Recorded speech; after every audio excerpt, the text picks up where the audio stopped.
মাহবুবের নিতু লেখিকা ত্রিধারণিকা পর্ব 14। নিতু আছিস নাকি তুইও পি করতে চলে গেছিস? নিতু আগের চেয়েও ধীর কণ্ঠে বলল, আপনি আমার কাছে কি চান? এভাবে পিছু কেন লেগেছেন? স্পষ্ট করে বলুন। মাহবুব মৃদু স্বরে বলল, তোকে আর কিভাবে বিয়ের কথা বলি বলতো? হাঁটু গেড়ে সামনে বসে পড়া আমার পক্ষে অসম্ভব। হাত পেতে চাই বলতে পারবো না। ঘাড়ে ধরে তোকে বরং নিয়ে আসতে চাই আমার বুকে। আমি তোর কাছে কি চাইবো? তোর তো কিছু নেই আমাকে দেওয়ার। আমি আমার জিনিসই চাইছি। আমার টাকা শোধ দে, নয় আমাকে বিয়ে করে নে। সামান্য কটা টাকার জন্য আমার আপনাকে বিয়ে করতে হবে, তাও চোর হয়ে? ছি!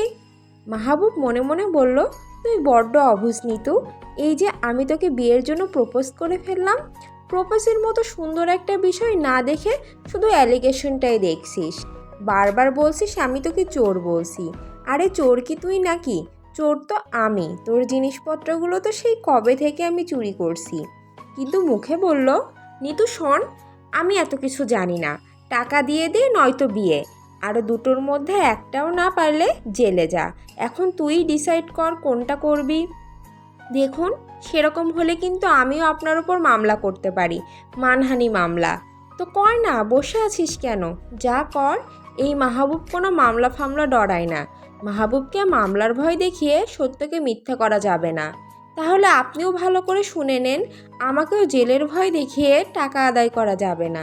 আমি আপনাকে কোনো টাকা পয়সা দেব না। দেখি কি করতে পারেন আপনি। নিতু ফোন রেখে দিল এবং সেদিন রাতেই মাহবুবকে একটা ভয়াবহ ইমেইল পাঠালো। মাহবুব ভাই, আপনি খুব ভালো করেই জানেন এই মিথ্যে মামলা করে আপনি কোনো সুবিধা করতে পারবেন না। তারপরও আপনি কেন আমার নামে এই হাস্যকর অভিযোগ পাঠালেন আমি বুঝতে পারছি না। দেখুন, যা ঘটেছে আপনার আমার মধ্যে ঘটেছে। এখানে আমার কলেজ কর্তৃপক্ষকে জড়ানো কি আপনার ঠিক হলো? আপনাকে স্পষ্ট করে একটা আগাম বার্তা জানিয়ে দিচ্ছি। যদিও না জানালেও পারতাম, তাও আমি তো আপনার মতো অভূত নই। শুনুন, আগামী 3 দিনের মধ্যে আপনি পুরো ব্যাপারটা ঢিসমিস করবেন। আমার কলেজ কর্তৃপক্ষের সঙ্গে সবটা ক্লিয়ার করবেন। যদি না করেন আমি আপনার এগেনস্টে মামলা করব। এবং সেটা যে আপনার জবের ক্ষেত্রে সুখকর কিছু হবে না, আশা করি ধারণা করতে পারছেন। আমি কিন্তু চাইলেই টাকা দিয়ে ব্যাপারটা শর্ট আউট করতে পারি, কিন্তু করব না। আপনি যেমন কাদা ঘাঁটতে চাচ্ছেন, আমিও তেমনি আপনাকে কাদায় ফেলে ঘাটাবো। সুতরাং যা করার 3 দিনের মধ্যে করবেন। ভেবে নেবেন না আমি ভয় দেখাচ্ছি। আমি কিন্তু ভয় দেখাচ্ছি না, সতর্ক করছি। চাকরি ছাড়া জীবন টানতে তৈরি হয়ে নিন। আমি পড়াশোনা ছাড়লেও বাঁচব। আপনি চাকরি ছাড়া কি করবেন? বাবার ব্যবসা? অবশ্য আপনাকে সেটাই মানায়।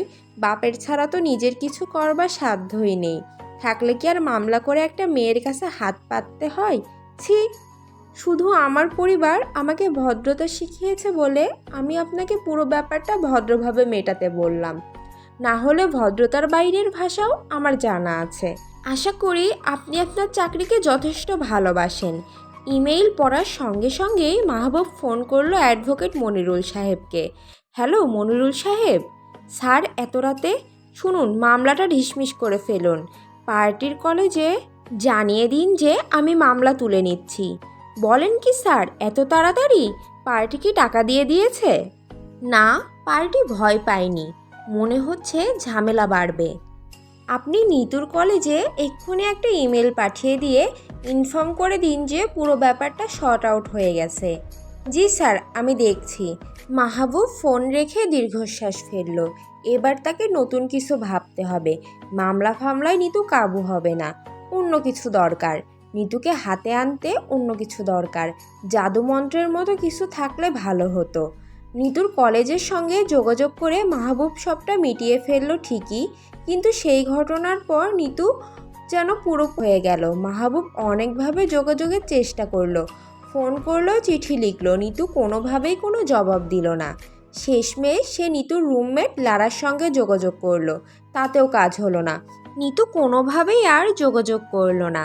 মাহবুব নিজেও এরপর নিজেকে থামিয়ে দিল। এত এত অপেক্ষার কষ্ট আর বাড়িয়ে কী লাভ? এমনিতেও বিরহের চূড়ান্ত ছুঁয়েছে সে।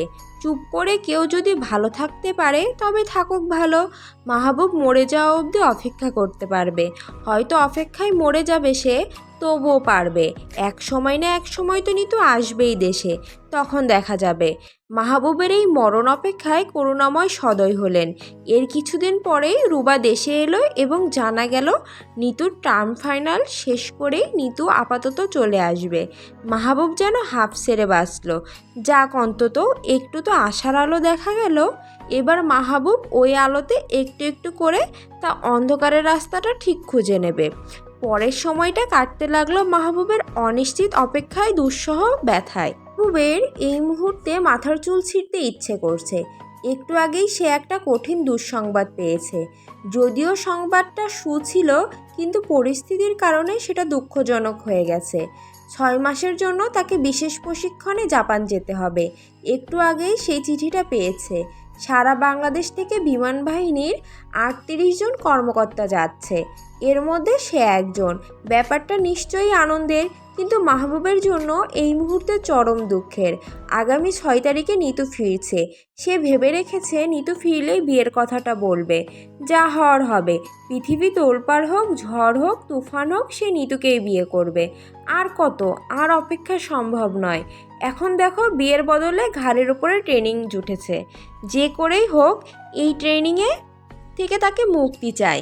মিজান স্যারের সঙ্গে ইমিডিয়েটলি তাকে কথা বলতে হবে। মিজান স্যার মাহবুবের কথা শুনতেই ভীষণ ক্ষেপে গেলেন। তুমি জানো মাহবুব, এরকম প্রশিক্ষণের জন্য তোমার মতো অফিসাররা কাতর হয়ে অপেক্ষা করে, আর তুমি বলছো কুইট করতে চাও? বুদ্ধিজ্ঞান কি লোপ পেয়েছে তোমার? মাহবুব চুপচাপ দাঁড়িয়েই শুনল। এই ট্রেনিংটা ছাড়া মানে বুঝতে পারছো পারফরমেন্সে কতটা পিছাবে তুমি? আমার তো মনে হচ্ছে তোমার ব্রেনের সবকটা নাট খুলে পড়ে গেছে। কি বলছো, কি সিদ্ধান্ত নিচ্ছ বুঝতে পারছো না। কমিশন পাওয়ার পর আমি সবচেয়ে বেশি তোমাকে নিয়ে আশাবাদী ছিলাম। এত কম বয়সেই তোমার অ্যাচিভমেন্ট এত বেশি, ভেবেছিলাম অনেক দূর যাবে। এখন তো মনে হচ্ছে তুমি চাকরিটাই করতে পারবে না। শোনো মাহবুব, ট্রেনিংয়ের সময় এখনও অনেক বাকি। তুমি আমাকে আরও 2 সপ্তাহ ভেবে জানাও। Yes sir. ভালো করে ভাববে। Yes sir. তা কি এত জরুরি কাজ তোমার যে ট্রেনিংটা বাদ দিতে চাইছো? একটা বিশেষ দরকার ছিল স্যার। কি বিশেষ দরকার? মিজান সাহেব হুঙ্কার ছেড়ে উঠলেন। বিশেষ দরকারটা একটু বলো তো শুনি, যেই জন্য তুমি একদম নিজের ক্যারিয়ারে পানি ঢেলে দিচ্ছ। মাহবুব মাথা নিচু করে মেঝেতে তাকালো। স্যার ভয়ঙ্কর ক্ষেপে গেছেন। তুমি জানো আমি চাইলে তোমাকে এজন্য অফিসিয়ালি শোকস করতে পারি। মাহবুব এবার বলেই ফেললো, স্যার নেক্সট সোমবার একটি মেয়ে আসছে বিদেশ থেকে। মেয়েটির সঙ্গে আমার খুব গুরুত্বপূর্ণ একটা কাজ আছে। মিজান সাহেব কৌতূহলী চোখে তাকালেন। মেয়েটি কি বিশেষ কেউ? জি না স্যার। মিজান সাহেব অত্যন্ত অবাক হয়ে বললেন, বিশেষ কেউ না হলে মেয়েটির দেশে আসা নিয়ে তুমি এত এক্সাইটেড কেন? মাহবুব এবারও জবাব দিল না। বিশেষ কেউ না, আবার বলছো গুরুত্বপূর্ণ কাজ। গুরুত্বপূর্ণ কাজটা কি? মেয়েটির কাছে পরীক্ষা দেবে? না স্যার, আমি মেয়েটিকে জাস্ট 10 বার কান ধরে উঠবস করাবো। মিজান সাহেব ভ্রু কুঁচকালেন। মেয়েটিকে কান ধরে উঠবস করাবে? জি স্যার। মিজান সাহেব মিনিট কয়েক হতভম্ব হয়ে মাহবুবের দিকে তাকিয়ে রইলেন। মাহবুবকে তিনি অত্যন্ত স্নেহ করেন। মাহবুব মনে মনে বলল, নিতু রে, আজ শুধু তোর জন্য আমাকে এত ঝাড়ি খেতে হচ্ছে। আমার সব থেকে প্রিয় স্যার আমাকে এত বকছেন। হঠাৎ তোমার মেয়েটিকে কান ধরে উঠবস করাবার দরকার কেন হলো? মেয়েটি কি তোমার ছাত্রী? অঙ্ক ভুল করেছে? মাহবুব জবাব দিল না। সে ভীষণ লজ্জিত বোধ করতে লাগলো। প্রেম নামক নির্বুদ্ধিতায় সে যে কত চরমভাবে আটকে গেছে, স্যারকে সে কি করে বোঝাবে? মিজান সাহেব এগিয়ে এসে মাহবুবের কাঁধে হাত রাখলেন। মাহবুব মাথাটারও নিচু করে ফেলল। বি স্ট্রেইট, ঘাড় সোজা করো। Yes sir. কি হয়েছে বলো তো তোমার? মাহবুব ঢোক গিলল, চোখ ঝাপসা লাগছে তার। এই নিতুটার জন্য আজ এত হেনস্থায় সে। স্যার, আমার তো মনে হচ্ছে মেয়েটি তোমাকে সারাক্ষণ কান ধরে উঠবস করাচ্ছে। মাহবুব হ্যাঁ সূচক মাথা নাড়তে গিয়েও নিজেকে সামলালো। স্যারের কথা সত্যি, এতদিন ধরে তো নিতুই তাকে কান ধরে উঠবস করাচ্ছে। শুধু উঠবস না, সঙ্গে কান ধরে দৌড়ও করাচ্ছে। মিজান সাহেব হেসে ফেললেন। তোমার যে অবস্থা এত খারাপ হয়ে আছে মেয়েটি জানে? জি না স্যার। বলনি? মাহবুব চুপ করেই রইল। মেয়েটি কি বিদেশি? না স্যার, এদেশেরই বিদেশে চলে গেছে। তো বিদেশে গিয়েছে কেন? বিয়ে করে চলে গেছে? জি না স্যার, পোস্ট গ্রাজুয়েশন করতে গেছে। ও ভীষণ ভালো ছাত্রী।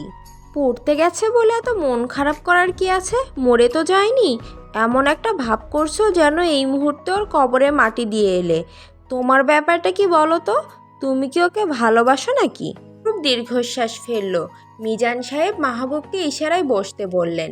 শোনো ইয়াংম্যান, এইসব ভালোবাসাবাসির ব্যাপার মনে পুষে রাখবে না, বলে ফেলো। চেষ্টা করেছি স্যার, বলতে পারিনি। তুমি সাহসী ছেলে, এরকম মিনমিনে ভাব ধরবে না। এসব তোমাকে মানায় না মাহবুব। Yes sir.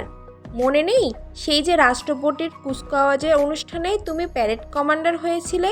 কি ভালো পারফরমেন্স করলে।